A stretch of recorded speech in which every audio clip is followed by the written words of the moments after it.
എന്നാ പിന്നെ ചായ കുടിക്ക്.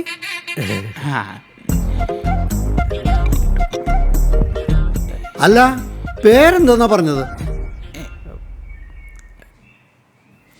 സുഖിലേഷ്. നല്ല സുഖമുള്ള പേരാണ്. അതത്ര സുഖം പോരാ. ചായ കുടിക്ക്. നിങ്ങൾ എന്റെ പേര് ചോദിച്ചില്ല. ഞാൻ സുഗുണൻ, പട്ടാളത്തിലായിരുന്നു. വെച്ചിട്ടുണ്ട്, ഒരു പോട് വെച്ചിട്ടുണ്ട്.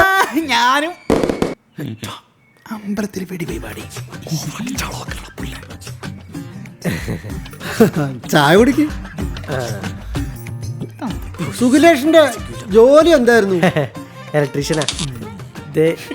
ടെസ്റ്ററൊക്കെ ഉണ്ട്. ഇലക്ട്രീഷ്യനാ?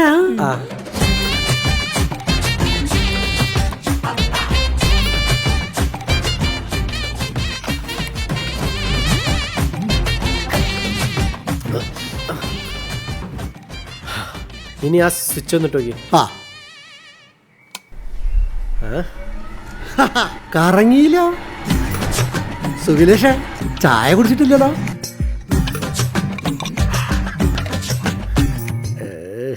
പിന്നെ ചായ കുടിച്ച് കഴിഞ്ഞു വെച്ചാ മോളോട് വല്ലതും സംസാരിക്കാണ്ടെങ്കിൽ ആവാട്ടോ.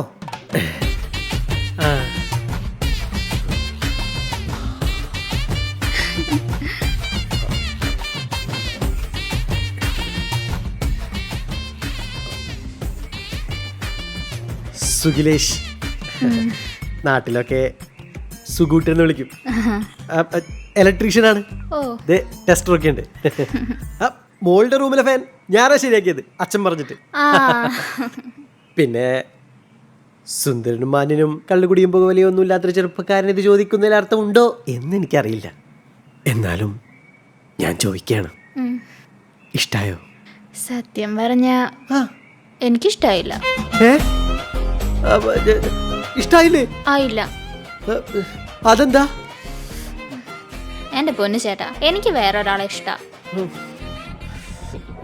ഇത് മുന്നേ പറഞ്ഞുകൂടായിരുന്നോ, വെറുതെ മെനക്കെടുത്താനായിട്ട്? അത് പിന്നെ എൻ്റെ അച്ഛൻ ഒരു ഭൂലോക മണ്ടനാ. അങ്ങേർക്ക് ഇതൊന്നും പറഞ്ഞാൽ മനസ്സിലാവൂല. ശരി, ആയി പോവില്ലേ? ഇനി എന്താ? അത് പിന്നെ സുഗുട്ടേട്ടൻ ഇത് അച്ഛനോട് പറയരുത്. അച്ഛനൊരു മണ്ടൻ മാത്രല്ല, സൈക്കോയാ. അതുകൊണ്ടാ ഞാൻ പറയണേ. ചേട്ടന് ഇഷ്ടപ്പെട്ടില്ല എന്ന് പറഞ്ഞാൽ മതി, അതാവുമ്പോ ഞാൻ സേഫാ. ഞാനും പോട്ടെ. അതെ, സുഗുട്ടേട്ടൻ ആള് സീറ്റാണ് കേട്ടോ.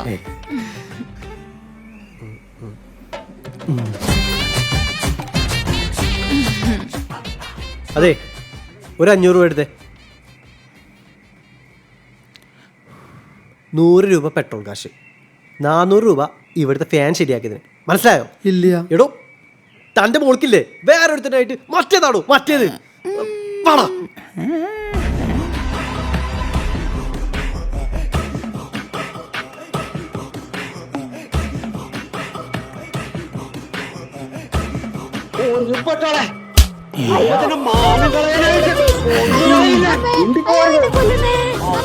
Bloody sweet.